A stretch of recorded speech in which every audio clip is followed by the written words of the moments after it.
যে কোনো একটা ছবি। আচ্ছা, ফটোশপ আর ইলাস্ট্রেটরের মধ্যে বেসিক তফাৎটা তো আপনারা ক্লিয়ার কিনা আমি জানি না।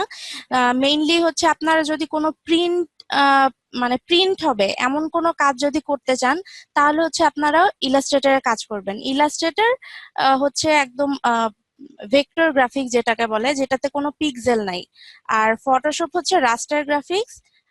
ছোট ছোট পিক্সেলের সমন্বয়ে হচ্ছে ফটোশপের ইমেজগুলা হয় নরমালি। সাধারণত আমরা যে কোনো ছবি, আমরা যদি ইলাস্ট্রেটরেও কোনো একটা ডিজাইন করি, সেটাকে আমরা যখন পিএনজি তে বা জেপিইজি তে সেভ করে ফেলবো, তখন কিন্তু সেটা আর ভেক্টর গ্রাফিক্স থাকবে না। আমি যদি একটা লোগোকেও ডিজাইন করার পরে ওটাকে সেভ করে ফেলি জেপিইজি তে বা পিএনজি তে, তখন সেটা রাস্টার হয়ে যাবে, কারণ আমি যখন জুম করব তখন আমি ছোট ছোট পিক্সেল দেখতে পারবো। আমরা পিক্সেল তো জানি। পিক্সেল হচ্ছে আমি কোনো একটা ছবিকে যখন জুম করব, যেমন আগের ছবিটাই আমি যখন নিয়ে আসছিলাম, এটাকে আমি যখন জুম করব তখন এখানে দেখবেন ছোট ছোট এই যে বক্স চলে আসে। প্রত্যেকটা বক্স হচ্ছে সলিড কালার, একটা বক্সের সাথে কখনো আরেকটা বক্সের কালার ম্যাচ হয় না। এই যে একটা কালার, এই যে একটা কালার, প্রত্যেকটা বক্স হচ্ছে আলাদা আলাদা কালার। এই যে ছোট ছোট বক্স গুলো, এগুলোকেই আমরা বলি পিক্সেল। তো একটা ছবিতে আপনার পিক্সেল সংখ্যা যত বেশি থাকবে, এখন এই ছবিটার যদি আমার মাত্র এই 4টা কালার যদি থাকতো, তাহলে কিন্তু এটা কোনো ছবিই হতো না। ঠিক আছে, আমি বুঝতেই পারতাম না। তো এই পিক্সেল গুলো আপনার একটা ছবিতে যত বেশি পরিমাণে থাকবে, তত আপনার ডিটেলস গুলো আপনি ইজিলি বুঝতে পারবেন। তো এইটা আপনার আমরা ক্যামেরায় বা আমরা যে মেগাপিক্সেল যেটাকে বলি, সেটা হচ্ছে ডিপেন্ড করে এই পিক্সেলের উপর। ঠিক আছে। তা আমাদের ফটোশপ সফটওয়্যারটা মূলত হচ্ছে image editing software. But image editing এর বাহিরেও আপনি অনেক কাজ, মানে ইলাস্ট্রেটরে আপনি যে কাজগুলো করতে পারেন, লাইক প্রিন্টের যে কাজগুলো, লোগো টোগো সবকিছুই আপনি ফটোশপে করতে পারবেন। বাট ফটোশপে যে কাজগুলো পারবেন, সেগুলো কিন্তু কখনোই ইলাস্ট্রেটরে পারবেন না। ঠিক আছে। ইলাস্ট্রেটরে যেমন আপনি ইজিলি একটা ডিজাইন দাঁড় করিয়ে ফেলতে পারতেছেন, হয়তোবা ফটোশপে ওই ডিজাইনটা দাঁড় করাতে খুব কষ্ট হয়ে যাবে। কিছু কিছু ক্ষেত্রে সিম্পল কিছু ডিজাইন করা যাবে, বাট কমপ্লেক্স ডিজাইন গুলা ফটোশপে করা খুব ঝামেলা হয়ে যাবে, করা যাবে না। বাট এছাড়া আপনি নর্মালি একটা মানে বিভিন্ন শেপ দিয়ে আপনি যদি লোগো বানাতে চান, বিজনেস কার্ড বানাতে চান, বা ব্র্যান্ড আইডেন্টিটি নিয়ে যে ধরনের কাজ হয়, আপনার ব্রুশিয়ার বলেন, ফ্লায়ার বলেন, পোস্টার বলেন, সবকিছুই আপনি যেমন ইলাস্ট্রেটরে করতে পারবেন, অ্যাট দ্য সেম টাইম হচ্ছে আপনি ফটোশপেও করতে পারবেন। ঠিক আছে। তো ফটোশপে আমরা যে ইমেজ এডিটিং এর যে কাজগুলো নরমালি আমরা যেভাবে এত সুন্দর করে মাস্কিং করে ফেলতে পারি বা ক্রপ করে ফেলতে পারি, সেটা কিন্তু আহ, আমরা ইলাস্ট্রেটরে কখনোই করতে পারবো না। ঠিক আছে। আপু, হ্যাঁ। আমরা যদি বিজনেস কার্ড যদি একটা যদি করি, এটা যদি আমরা একদম এক্সাক্ট মাপ নিয়ে যদি করি, আর ওইটাই যদি আমরা প্রিন্টের জন্য যদি দেই, হুম। ফটোশপ থেকে করে তারপর প্রিন্টের জন্য যদি দেই, হ্যাঁ। তাহলে ওটা কি ফেটে যাবে? না না, আপনার যখন প্রিন্ট করবেন আপনার প্রিন্ট রেজুলেশন থাকে হচ্ছে 300। ঠিক আছে। 300 রেজুলেশন নিয়ে আপনি যদি ফটোশপে করেন প্রবলেম নাই, ইলাস্ট্রেটর করেন কোনো প্রবলেম নেই। বাট প্রিন্টের ক্ষেত্রে যেটা হয়, আমরা এটা কিন্তু 8 জিবি কালার মোড। ঠিক আছে। মানে আমরা ওয়েবে ওয়েবে বলতে হচ্ছে আমরা কম্পিউটারে থাকে, যেটা প্রিন্ট না, কম্পিউটারে থাকে যে হুম। কোনো জায়গায়, আমি ডেস্কটপে বলি, আমি একটা ওয়েবসাইটে বলি, যে কোনো জায়গায় আমি এই যে দেখতে পারতেছি, এটা কিন্তু হচ্ছে 8 জিবি কালার মোডে আছে। বাট যখন আমি প্রিন্ট করব, তখন কিন্তু সেটা সিএমওয়াই কে কালার মোডে চলে যায়। ঠিক আছে। এই যে আমি যে ছবিটা আছে, এটাকে আমি যদি সিএমওয়াই কে কালার মোডে নেই, তাহলে কিন্তু আমার কালারটা চেঞ্জ হয়ে যাবে। এখানে এই যে ইমেজ থেকে মোড আছে সিএমওয়াই কে, সরি 8 জিবি কালার মোড আছে, এটাকে আমি যদি সিএমওয়াই কালার মোডে নিয়ে যাই, ফ্ল্যাটেন দেই, ওকে দেই, দেখেন কালারটা চেঞ্জ হয়েছে। আপনারা কি বুঝতে পেরেছেন? হুম। হুম। এই যে এটা এটা হচ্ছে সিএমওয়াই কে কালার, মানে এটা হচ্ছে প্রিন্ট দেওয়ার জন্য সিএমওয়াই কে কালার ইউজ করা হয়। কারণ প্রিন্টে নর্মালি সবসময় 4টা কালার থাকে। আপনারা যারা প্রিন্ট আছে বা কাজ করেছেন, তারা কিন্তু জানেন যে 4টা কালার থাকে। সো আমার প্রিন্টের ক্ষেত্রে আমি ফটোশপে কাজ করি বা ইলাস্ট্রেটরে কাজ করি, আমার কালার মোড থাকতে হবে সিএমওয়াই কে। ঠিক আছে। তো আপনার যদি সেটিং সবকিছু ঠিক থাকে, রেজুলেশন যদি হাই রেজুলেশন থাকে, আপনি করতে পারবেন, সমস্যা নেই। আচ্ছা, ঠিক আছে। ওকে, আচ্ছা এইখানে আমি একটা ছবি নিয়ে আসলাম। এটা আমি ফার্স্টে তো আহ, আচ্ছা মুভ টুলে তো আমরা কাজ করবই। সেকেন্ড টুলে যেটা যাই সেটা হচ্ছে রেক্টেঙ্গুলার মার্কিউ টুল, ইলিপ্টিক্যাল মার্কিউ টুল। এটা দিয়ে আমরা নর্মালি হচ্ছে রেক্টেঙ্গেল সিলেক্ট করতে পারি। আহ, আর আমি যদি এটাকে এক্স্যাক্টলি স্কোয়ার হিসেবে যদি সিলেক্ট করতে চাই, তাহলে হচ্ছে আমার শিফট প্রেস করতে হবে। ঠিক আছে, শিফট প্রেস করলে এটা একেবারে স্কোয়ার হয়ে যাবে। সেম ভাবে আমার, সরি, আর এই এই সিলেকশনটাকে তোলার জন্য আমার কিবোর্ডের শর্টকাট হচ্ছে কন্ট্রোল ডি। আমি যদি এখানে কোনো কালার অ্যাপ্লাই করি, শুধুমাত্র এই জায়গাটুকুর ভেতরে কালার অ্যাপ্লাই হবে। আমি যদি এখানে মুভ টুল দিয়ে মুভ করি, তাহলে, সরি, আমার এইটা সিলেক্ট থাকতে হবে আমি যেই লেয়ারে কাজ করব। এখানে ফটোশপে কিন্তু লেয়ারটা খুবই ইম্পর্টেন্ট।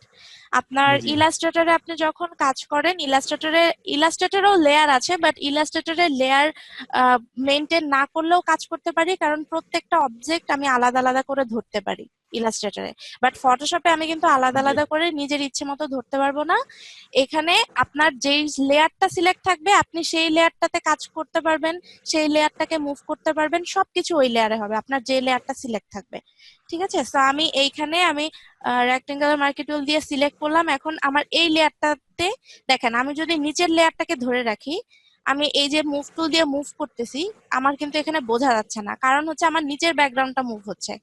তো আমার এইটাকে যদি মুভ করতে চাই, আমি উপরের লেয়ারটাকে সিলেক্ট করে আমি যদি এখন এটাকে মুভ টুল দিয়ে মুভ করি, দেখেন আমার এটা কিন্তু মুভ হয়ে গেল যতটুকু সিলেকশন করলাম। ঠিক আছে, আমি যদি একটা আলাদা ডকুমেন্টে নিয়ে যাই,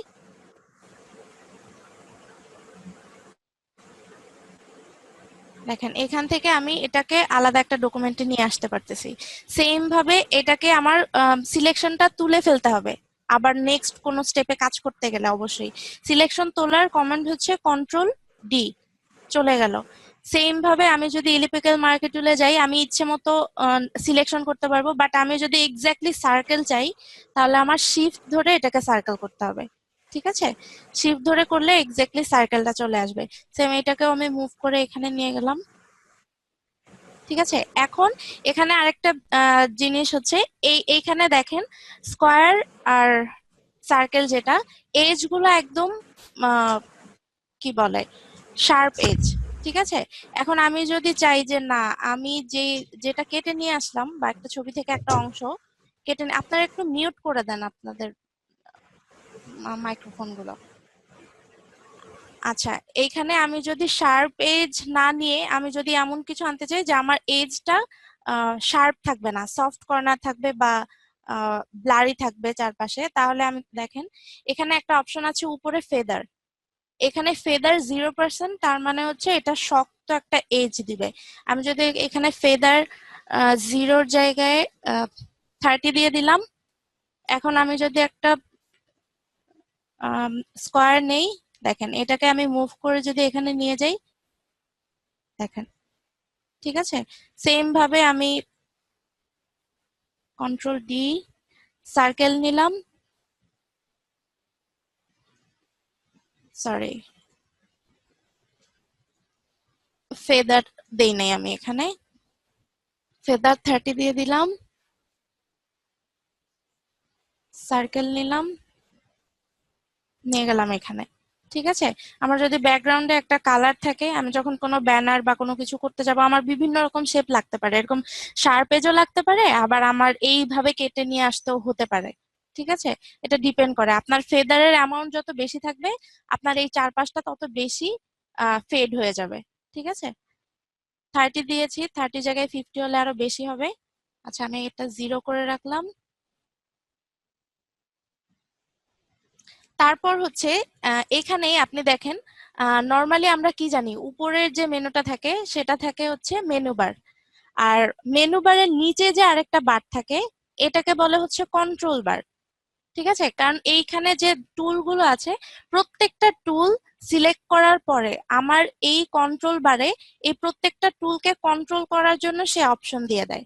ঠিক আছে, আমি যখন মুভ টুলে যাচ্ছি, একটু একটু খেয়াল করে দেখেন যে এই কন্ট্রোল বারের অপশনগুলো চেঞ্জ হয়ে গেছে।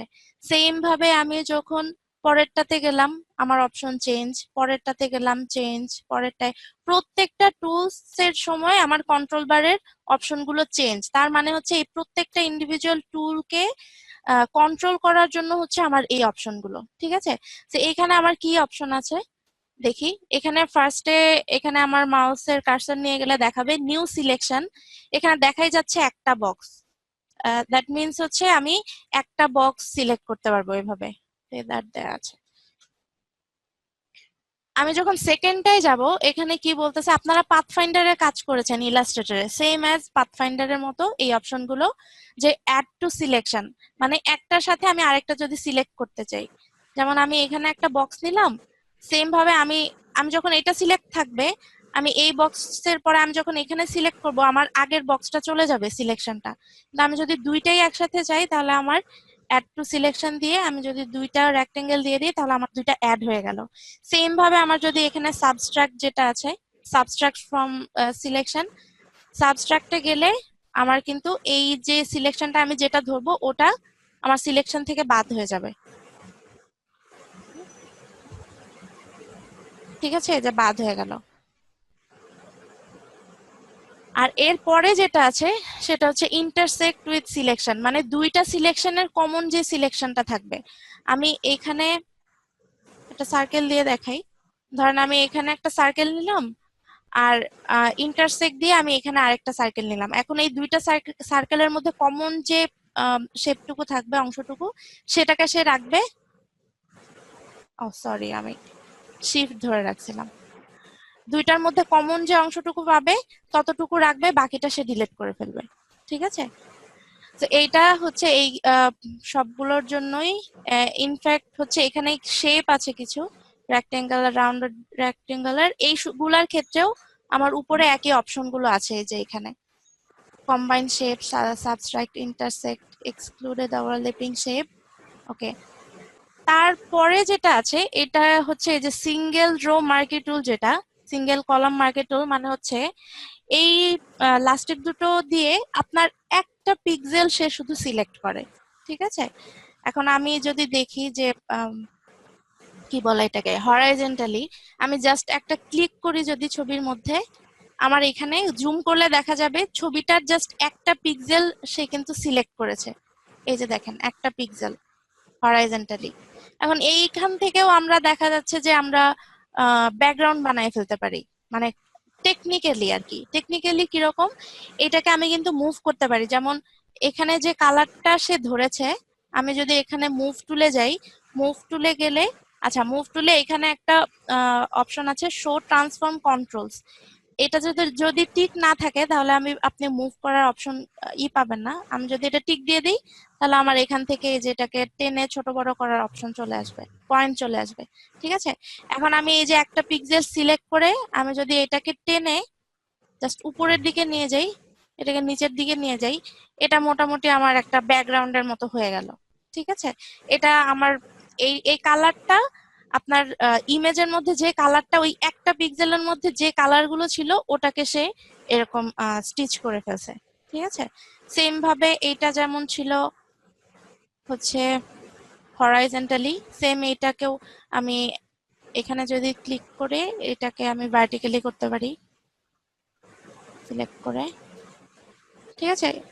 আমরা সুন্দর কোনো একটা ছবি, যেখানে কালারফুল কোনো একটা ছবি আমার যে কোনো দরকারে আমি ইচ্ছা করে এরকম করে ব্যাকগ্রাউন্ড বানায় নিতে পারি, ঠিক আছে, ছবি থেকে। ওকে, জি এটা ভাই। গেল হচ্ছে আমার রেক্টেঙ্গুলার মার্কি টুল, এই মার্কি টুলের সিলেকশন টুলের কাজগুলো। দেন সেম ভাবে পরেরটাও হচ্ছে একই রকম কাজ, কিন্তু লেসো টুলটা হচ্ছে আপনি আপনার ইচ্ছা মতো করে সিলেকশন করতে পারবেন। এখানে যেরকম রেক্টেঙ্গুলার অথবা স্কোয়ার, এখানে ইলিপ্টিক্যাল অথবা সার্কেল করে করবেন, এখানে সেম ভাবে আপনি আপনার ইচ্ছে মতো করে, আপনার হাত যেভাবে যায়, আমি যদি এটাকে এভাবে সিলেক্ট করতে চাই, আমি যেখানে নিতে চাই ওখানেই যাবে, ঠিক আছে। ওকে, সেম ভাবে তারপরেরটা হচ্ছে আপনার পলিগনাল লেসো টুল। এটা হচ্ছে স্ট্রেট লাইন হয়ে যাবে, এটা যেভাবে আমি নিজের ইচ্ছে মতো নিতে পারতেছি, এটা জাস্ট আমি এখানে ক্লিক করলাম, এখানে ক্লিক করলাম, এখানে করলাম, এখানে করলাম, এখানে করলাম, মানে প্রত্যেকটা এরকম স্ট্রেট লাইন, স্ট্রেট লাইন আমার পয়েন্ট করে করে সিলেক্ট করতে হবে। লাস্ট পয়েন্টে মিলাই দিলে সে মিলে যাবে, অথবা এন্টার প্রেস করলেও মিলে গেল, ঠিক আছে। তারপর হচ্ছে ম্যাগনেটিক লেসো টুল। ম্যাগনেট মানে কি, আমরা কি বুঝি? ম্যাগনেট মানে হচ্ছে চুম্বক টাইপ যেটা। এই ম্যাগনেটিক লেসো টুলের কাজটা হচ্ছে যে আপনার যদি দুইটা ডিফারেন্ট ডিফারেন্ট কালার থাকে, তাহলে সে ওই এজটাকে ধরে মানে চুম্বকের মতো করে সে অটোমেটিক ধরে নেবে, আমার ধরতে হবে না। এখানে কিন্তু ম্যাক্সিমাম মানে সেম টাইপ কালার, এটাতে ধরতে একটু কষ্টকর হয়ে যাবে। তারপর আমি ট্রাই করে দেখি। দেখেন এখানে, এখানে আমি জাস্ট একটা ক্লিক করে দিলাম, বাট আমি কিন্তু আর ক্লিক করতেছি না, সে এটাকে অটোমেটিক সে ধরে নিচ্ছে, কারণ এখানে দুইটা ডিফারেন্ট কালার পাচ্ছে, হোয়াইট অ্যান্ড ব্ল্যাক এরকম কালার পাচ্ছে। আমি এটার উপর দিয়ে জাস্ট ধরে নিলাম, আর আমি যদি এক্স্যাক্টলি কোথাও পয়েন্ট করতে চাই, আমি জাস্ট ক্লিক করে দিলাম, শেষ। এখানে ডিফারেন্ট কোনো কালার থাকলে আমি এই যে এখান থেকে ধরে নিয়ে আসলে সে ম্যাগনেটের মতো করে অটোমেটিক সে কিন্তু এই পয়েন্টগুলো সে অটোমেটিক নিয়ে নিয়েছে। ঠিক আছে, এন্টার করলে সিলেকশন হয়ে গেল। আমাদের যদি এমন কোনো ছবি থাকে যেখানে হচ্ছে আমরা হয়তোবা এই টুলটা ইউজ করে ইজিলি অন্যান্য টুল থেকে এটা দিয়ে হয়তোবা ইজিলি আমি সিলেকশন করতে পারবো, তখন আমি এটা ইউজ করব। তো টুলগুলো জানা থাকলে কোন টুল দিয়ে কাজ করতে সুবিধা হবে বেশি, আমার টুলগুলো জানা থাকলে সেটা অটোমেটিক মাথায় চলে আসে।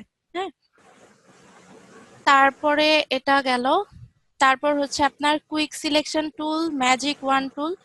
Quick selection tool, magic wand টুলও একই সিলেকশনের কাজ করে, বাট সিস্টেমটা হচ্ছে যে আমি দেখি কুইক সিলেকশন দিয়ে আমি যদি সিলেক্ট করি, আমি কিন্তু এখানে ব্রাশ ছোট বড় করতে পারবো। আমাদের কিবোর্ডে যে থার্ড ব্র্যাকেট আছে এন্টারের বাম পাশে, থার্ড ব্র্যাকেট দিয়ে আমি এটা ছোট বড় করতে পারবো।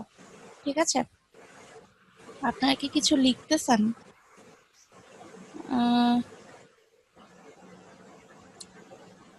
আমি আসলে জানি না, মনে হয় না এটা রুলসে আছে, কারণ আমি অনেকদিন পর ক্লাস নিচ্ছি। আমার মনে হয় যে আপনি ইব্রাহিম ভাইয়ের সাথে কথা বলে ক্লাস না করাটাই ভালো মনে হয়। আপনাদের ক্লাস তো ইলাস্ট্রেটর পরে করানো হবে, আপনি অনেক কিছু হয়তোবা বুঝবেন না, কারণ যেহেতু ইলাস্ট্রেটর করে আসছে ওরা, এজন্য আমি অনেক টুল হয়তোবা খুব শর্টকাটে দেখাবো, আপনি নাও বুঝতে পারেন। আচ্ছা আচ্ছা, এগুলো দেখাইছে আপনাদেরকে? আচ্ছা আপু, আপনি দেখাতে থাকেন, হয়তো অনেকে দেখছে অনেকে দেখে নেই। আচ্ছা ঠিক আছে। আচ্ছা, এখানে হচ্ছে আপনার কুইক সিলেকশন টুল যেটা, আমি যদি দেখেন এখানে ক্লিক করি, সে আমি এই জায়গাটায় ক্লিক করলাম, সে মোটামুটি এই কালার রেঞ্জের মধ্যে সে যতটুকু পেয়েছে সে কিন্তু সিলেক্ট করে ফেলছে। আমি যদি এটাকে, এই যে আমি গ্রিনটাকে সিলেক্ট করতে চাচ্ছি, সে গ্রিনটাকে মোটামুটি নিয়ে ফেলছে, মানে আমি গ্রিনের এখানে কিন্তু আবার একটু ইয়েলো টাইপ চলে আসছে, এই জন্য এটা সে সহজে ধরে নাই। এখন আমি যদি এখানে বড় করে ধরে আমি এই গ্রিনটাকে আমি যেখানে নিয়ে যাব, যেখানে ক্লিক করব, ওই কালার রেঞ্জের আশেপাশে সে যতটুকু পাবে সে ধরে ফেলবে। এই কালার রেঞ্জ গুলো আবার চেঞ্জ করা যায়। ধরেন এখানে, আচ্ছা, ব্রাশ ছোট বড় করে আমি কম বেশি করে সিলেকশন করতে পারবো। আর নিচের এটা যেটা, সেটা হচ্ছে ম্যাজিক ওয়ান টুল, মানে আমি একটা নির্দিষ্ট কালারে যখন ক্লিক করব, এই পুরাটা ছবির মধ্যে, আপনারা কি শুনতে পাচ্ছেন? ইন্টারনেট কানেকশন ইজ আনস্টেবল বলতেছে, আপনারা শুনতে জি আপু, পাচ্ছেন? শোনা যাচ্ছে তো। আচ্ছা জি জি, শোনা যাচ্ছে। আচ্ছা, ম্যাজিক ওয়ান টুলটা হচ্ছে নির্দিষ্ট একটা কালারে আমি যদি ক্লিক করি, এই পুরাটা ক্যানভাসের মধ্যে, এই পুরাটা ছবিতে আমার ওই কালারটা যেখানে যেখানে সে পাবে সেটা সেটা সে সিলেক্ট করে ফেলবে। যেমন আমি যদি এই হোয়াইট কালারটাতে ক্লিক করি, দেখেন এখানে ছোট ছোট ছোট বড় যত রকম এই কালারটা সে পেয়েছে, সব জায়গায় সে সিলেক্ট করে ফেলছে। ঠিক আছে, এই কালার রেঞ্জটা আবার বাড়ানো যায়। ধরেন আমি এক্স্যাক্টলি এই হোয়াইটে ক্লিক করেছি, তার মানে এই হোয়াইটটাই সে নিবে এমন না। আমি চাচ্ছি এই হোয়াইটের চেয়ে একটু হালকা হয়ে গেছে, যেমন এই যে এখানে একটু হালকা হয়ে গেছে, বাট আমি চাচ্ছি এটার রেঞ্জটা আরো যেন বড় হয়, তখন এই যে এখানে টলারেন্স আছে, কন্ট্রোল ডি দিয়ে আমি ডিসিলেক্ট করলাম। দেখেন এইখানে আমি যদি খেয়াল করি যে কন্ট্রোল ডি দিলাম, এখানে টলারেন্স 32 আছে, আমি যদি এটাকে 50 করে দেই অথবা 55 করে দেই, এখন আমি যদি এই হোয়াইটটাতে ক্লিক করি, দেখেন আমার আগের চেয়ে বেড়ে গেছে আরো এরিয়াটা। আমি যদি এখানে আরো বাড়াই দিই, 100 দিয়ে দিই, এখন যদি এখানে ক্লিক করি, দেখেন এখানে হোয়াইট মোটামুটি যতটুকু পেয়েছে পুরাটাই সে ধরে ফেলছে। ঠিক আছে। তো আমরা একটা ডকুমেন্টে যখন একই ধরনের কালার অনেকগুলো অবজেক্ট থাকবে, আমাদের যখন সিলেক্ট করার দরকার হতে পারে, তখন আমরা এরকম টলারেন্স কম বেশি করে করতে পারবো। আচ্ছা, আমাকে একটু ইব্রাহিম ভাই ফোন দিয়েছে, একটু কথা বলি।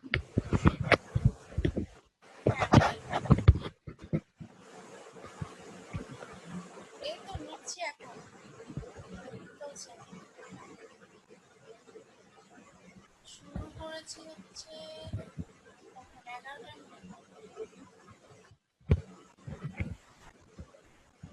হ্যাঁ হ্যাঁ, 14 জন। নর্মালি এরকমই নাকি থাকে, না 12 জন আছে।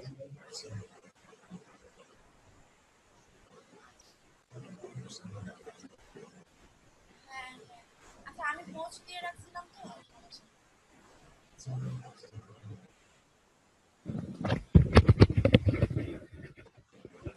আচ্ছা, তো ডিসিলেক্ট করলাম। তো এই দুইটা টুলস এর ব্যাপারে তো বুঝতে পারলেন। তারপর হচ্ছে আপনার ক্রপ টুল। ক্রপ টুল নরমালি হচ্ছে আপনি আপনার একটা ডকুমেন্টকে আপনি যদি ক্রপ করতে চান, কাট করতে চান, তো ওই অনুযায়ী আপনি ক্রপ করতে পারবেন। আমি আমার ইচ্ছে মতো করে এখান থেকে আমি নিতে পারি, এতটুকু আমি যদি ক্রপ করতে চাই এখান থেকে আমি ছোট বড় করতে পারি। আবার আমি যদি নির্দিষ্ট একটা সাইজ দিতে চাই, এখানে আমার উপরে রেশিও দেয়া আছে যে আমি কত পিক্সেল বাই কত পিক্সেল চাচ্ছি। আমার এই ইমেজের সাইজটা কত আছে সেটা আমি দেখতে পারবো এখান থেকে। ইমেজ সাইজে যদি যাই, এখানে আমার দেখাচ্ছে যে 1360 ইন্টু 768 পিক্সেল। আমি যদি চাই যে আমি এই ডকুমেন্টটাকে 512 নিতে চাই, ক্রপ করতে চাই, তো 512 দিলাম, এখানে 512 দিলাম, তো 512 বাই 512 হয়ে গেল। আমি যদি এন্টার দিয়ে দিই, তাহলে আমার এটা 512 ক্রপ হয়ে গেছে। ঠিক আছে। তো এরপরে যেটা আছে পার্সপেক্টিভ ক্রপ টুল। পার্সপেক্টিভ ক্রপ টুলটা দেখতে গেলে আমার কোনো পার্সপেক্টিভ ইমেজ লাগবে। পার্সপেক্টিভ,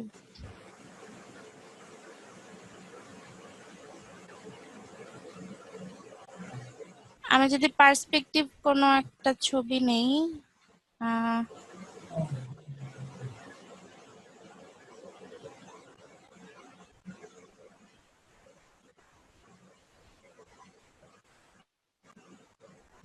আচ্ছা এটাকে না, এটাকে আমি যদি নেই, ধরেন আপনাদের কোনো একটা ছবি, মানে কেমন হতে পারে, অনেক সময় আমরা ছবি তুলি মোবাইল দিয়ে, সেটাকে আমার এক্স্যাক্টলি ওই ছবিটাকে হয়তো বা আমার টপ ভিউতে আমার আনতে হতে পারে। হ্যাঁ, তখন আমি এটা একটু ডিলিট করে দিই।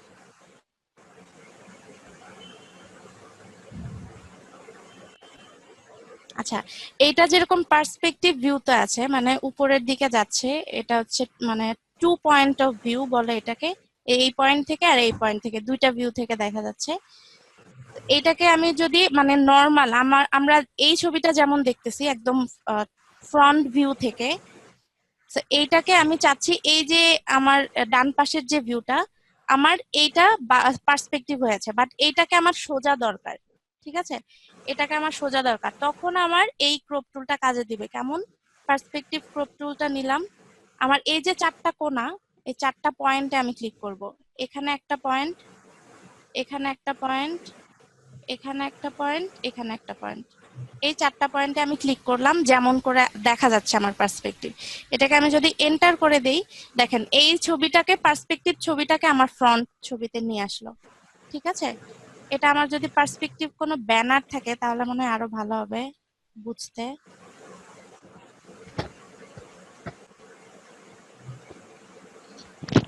আপু, হ্যাঁ হ্যাঁ, বলেন। আহ, এখানে তো স্কোয়ার আছে, আমি যদি রাউন্ড শেপের কোনো পার্সপেক্টিভ যদি নিতে চাই তাহলে ওখানে কিভাবে নিব? না, রাউন্ড শেপে হবে না। ওই রাউন্ড শেপটাকে, পার্সপেক্টিভটাকে আগে এইভাবে ফ্রন্ট ভিউতে এনে তারপরেই হচ্ছে আপনার করতে হবে। আপনি যদি রাউন্ডে কাটতে চান, পরবর্তীতে আপনি কাটবেন, কেটে নেবেন, বাট পার্সপেক্টিভটাকে তো আপনার সোজা করতে হবে, তাই না? এই যে যেমন এইটা এখানে পার্সপেক্টিভ ভিউতে দেয়া আছে, ঠিক আছে, এটাকে আমি চাচ্ছি একদম ব্যানার ফ্রন্ট ভিউতে আনবো, তাহলে এই যে জাস্ট চারটা কোণায় আমার ক্লিক করতে হবে। এটাকে আমি যদি এন্টার করি, এই যে আমার ফ্রন্ট ভিউতে চলে আসলো। 10 মিনিটের মধ্যে অফ হয়ে যাবে এটা। আচ্ছা, যদি ক্লাসটা অফ হয়ে যায় তাহলে আমি আবার সাথে সাথে জয়েন করে ফেলবো, আপনারা আবার করে ফেলবেন। হ্যাঁ, আচ্ছা আচ্ছা। জি ওকে, তো এই টুলটা তো বোঝা গেল না, পার্সপেক্টিভ ক্রপ টুলের কাজটা। তারপর হচ্ছে জি slice tool, slice selection tool. Slice selection টুলটা নর্মালি আসলে আমাদের ফটোশপে মানে ইমেজ এডিটিং বা এই ধরনের কোনো কাজে দরকার পড়ে না। এটা দরকার পড়ে যখন আপনারা পিএইচডি টেমপ্লেট করবেন। পিএইচডি টেমপ্লেট বলতে হচ্ছে আমরা যখন যে কোনো একটা ওয়েবসাইট দেখি, ওয়েবসাইটের যে পিএইচডি তে মানে ফটোশপে যে ডিজাইনটা করে প্রত্যেকটা লেয়ার বাই লেয়ার কালার সবকিছু অর্গানাইজড করে পিএইচডি টেমপ্লেটটা করে, সেখান থেকে তারা কোডিং করে হয়তোবা মানে এইচটিএমএল এ বা আহ, যে কোনো ল্যাঙ্গুয়েজে তারা কনভার্ট করে ওয়েব ডিজাইনে নিয়ে যায়। তখন এই স্লাইস টুলটা আমাদের কাজে দেয় কিরকম, যে আমি আহ, আমার ডেভেলপারকে বলে দিতে পারি, যেমন আমার যদি এখানে একটা ব্যানার থাকে, লাইক আমার এটা একটা ওয়েবসাইট, ওয়েবসাইটের এখানে আমি একটা কালার দিলাম, এখানে ধরেন আমার আমার হোম মেনু এগুলো বাটন দেয়া থাকলো, এখানে আমার একটা ব্যানার দেয়া থাকলো, এখানে হচ্ছে ইমেজ দেয়া থাকলো, এখানে হয়তো বা অন্য কিছু দেওয়া থাকলো, ঠিক আছে। এখন আহ, যখন তারা কাজ করে তখন সবকিছু হতে তাদের কোডিং এর মাধ্যমে দিতে হয়। তো এখানে প্রত্যেকটার কালার কোড আছে। আপনারা কালার কোড দেখবেন কিভাবে, এই যে আমি যে কালারটা ইউজ করলাম এটাকে আপনি আই ড্রপার টুল যেটা, এটা দিয়ে আপনি যদি ক্লিক করেন এখানে কালারটা চলে আসলো। ক্লিক করলে এই যে এখানে যে হ্যাশট্যাগ দিয়ে যে নাম্বারটা, এটাকে বলে এটার কালার কোড, ঠিক আছে। সো আপনি এই কোডটা আপনি ডেভেলপারকে দিয়ে দিতে পারেন, তারা কোডিং করেও দিতে পারে। আবার তারা কিভাবে ইউজ করতে পারে, যে এই যে ছবিটা ধরেন আমি যে 1 পিক্সেল করে কেটেছিলাম, সেম ভাবে এরকম করে আমি এটাকে 1 পিক্সেল করে কাটতে পারি। এটাকে তারা কি কি করবে, রিপিট করে ফেলবে। মানে আমি এইটাকে জাস্ট ধরেন এতটুকু আমি কেটে ডেভেলপারকে দিয়ে দিলাম, এতটুকু কেটে আমি ডেভেলপারকে দিয়ে দিলাম, সে এটাকে সেট করে সে এটাকে রিপিট করে দিবে। মানে এই কালারটা রিপিট হয়ে একদম যতদূর যায় ততদূর যেতে থাকবে। তো এটা হচ্ছে তাদের কোডিং এর ব্যাপার। তো এইরকম করে আমার যখন কোনো কালার বা কোনো স্লাইস করে আমার ডেভেলপারকে দিতে হয় পিএইচডি টেমপ্লেটের ক্ষেত্রে, তখন আমার এই স্লাইস টুলটা কাজে দেয়। যেমন এই যে আমি স্লাইস টুলটাকে নিয়ে আমি এখান থেকে কাট করে দিতে পারি, ঠিক আছে। এই এতটুকু আমার স্লাইস হয়ে গেল। যখন আমি সেভ করব, আমি যখন কয়েকটা একসাথে এরকম স্লাইস করে সেভ করব স্লাইস গুলো, তখন সবগুলো আলাদা আলাদা হয়ে স্লাইস হয়ে সেভ হয়ে যাবে। আমাদের এটা দরকার নাই এখন। আচ্ছা, তারপরে হচ্ছে আই ড্রপার টুল তো বললাম কালার পিক করার জন্য। 3D material I dropper tool, 3D তে যাই নাই এখনো। কালার স্যাম্পল গুলো মানে আই ড্রপার ধরেন আপনার এক একটা কালার, আপনি এখানে একটা ট্যাব আছে ইনফরমেশন ট্যাব, যেটা হচ্ছে আপনার উইন্ডোতে আপনাদের এখানে যদি কোনো টুল যদি এখানে আপনারা না খুঁজে পান, কোনো আহ, কোনো বার, তাহলে হচ্ছে আপনাদের সব থাকবে উইন্ডোজে। উইন্ডোতে যে ইনফো কোথায় আছে, এই যে ইনফো, ইনফোতে আপনি দেখতে পারবেন যে কালার কোড, যেমন আমি আই ড্রপার। আচ্ছা, এইখানে আপনার অপশনগুলো কিভাবে আনবেন জানেন তো, রাইট ক্লিক করলে অন্যান্য অপশনগুলো চলে আসবে, অথবা এখানে ক্লিক করে ধরে রাখলেও আসবে, ঠিক আছে। আই ড্রপার টুলে আমি যখন দেখেন এখানে একটু খেয়াল করে দেখেন RGB CMY কে এক্স এক্সিস ওয়াই এক্সিস এগুলো সব কিন্তু ইনফরমেশন দেখাবে। আমি যখন আই ড্রপারটাকে সরাচ্ছি নাড়াচ্ছি দেখেন RGB কালার কোডটাও দেখাচ্ছে, CMY কেও দেখাচ্ছে, এক্স ওয়াই দেখাচ্ছে। আবার আমি যখন নিচে চলে যাচ্ছি তখন কিন্তু এক একটা পিক্সেল এক এক কালার। তা আমি যতই চেঞ্জ করতেছি ওই জায়গায় কন্টিনিউয়াসলি আমার মানগুলো চেঞ্জ হয়ে যাচ্ছে। যেমন RGB আমি এমন হয়তো অনেক সফটওয়্যার আছে যেটা তে আপনার CMY কে কালার দেওয়ার কোনো অপশন নাই, আপনার RGB কালার দিতে হবে। আবার অনেক জায়গায় হতে পারে CMY কে কালার দিতে পারবেন, RGB কালার দেওয়ার অপশন নাই। তখন আপনি কি করবেন, এই যে একই কালার বাট কোড কিন্তু এটার RGB এর ক্ষেত্রে 3টা, CMY এর ক্ষেত্রে 4টা, তখন এখান থেকে এইভাবে নিতে পারেন। আবার যে কালারটা আপনি সিলেক্ট করলেন এখানে গেলে এই যে এখানে দেখাবে আপনার ল্যাব কালার, CMY কে কালার, RGB কালার, এই 3টা। CMY কে কালার যদি অ্যাপ্লাই করতে চান এই 3টা কোড 3টার জায়গায় দিতে হবে, রেড এর জায়গায় রেড, গ্রিনের জায়গায় গ্রিন, ব্লু এর জায়গায় ব্লু, ঠিক আছে।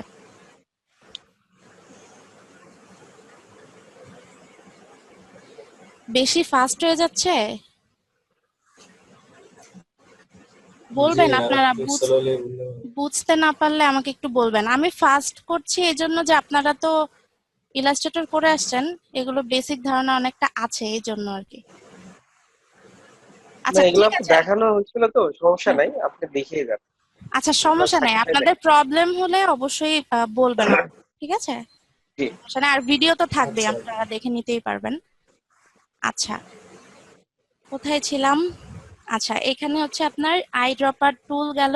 কালার স্যাম্পল, যেমন যে এখানে আমার যদি এমন থাকে যে আমার কয়েকটা কালার স্যাম্পল আমার থাকতে হবে, তখন আমি এখানে পিন করে রেখে দিতে পারি। যেমন এইটা হচ্ছে আমার একটা কালার, এটা আমার দরকার।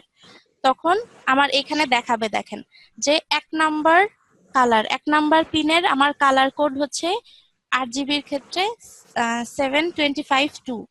সেম ভাবে আমি যদি এই ইয়েলোতে একটা কালার দেই, তাহলে আমার 2 নাম্বার কালার স্যাম্পলের কালার কোড হচ্ছে এটা। আমার 3 নাম্বার এখানে যদি দেই, তাহলে 3 নাম্বারের কালার কোড হচ্ছে এটা।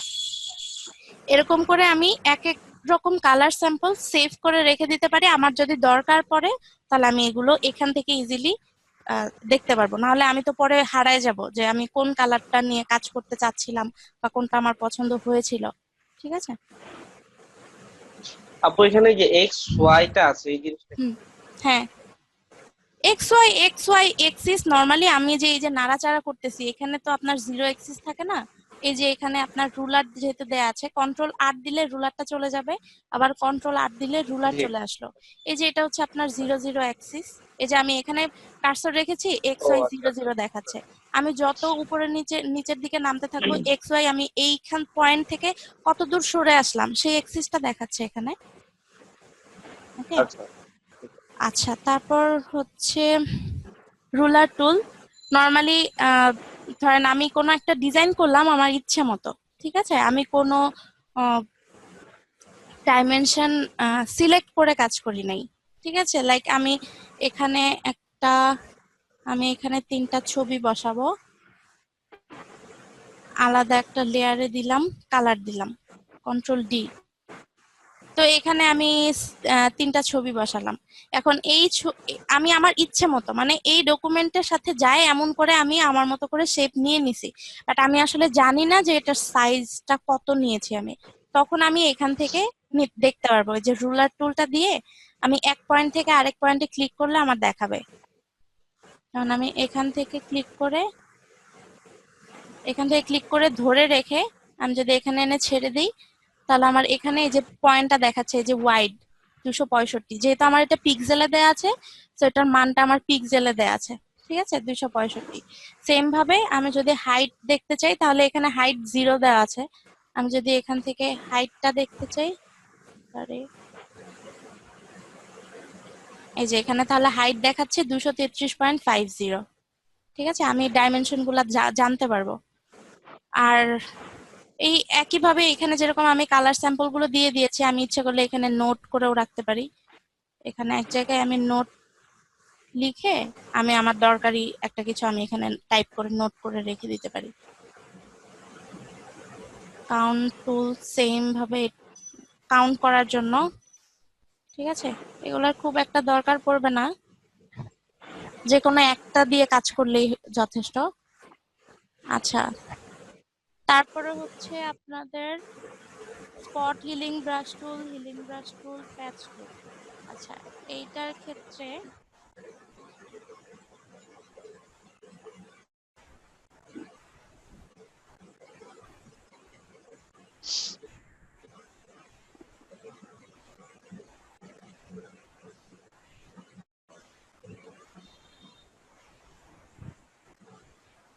হ্যাঁ, লেয়ার তো দেখাবো অবশ্যই, লেয়ার তো দেখাতেই হবে। আচ্ছা, আপনাদেরকে আচ্ছা এরপরে যাই, আগে আমি একটু লেয়ারে আসি। যেমন আচ্ছা, এখান থেকে কালার অ্যাপ্লাই করবেন কিভাবে?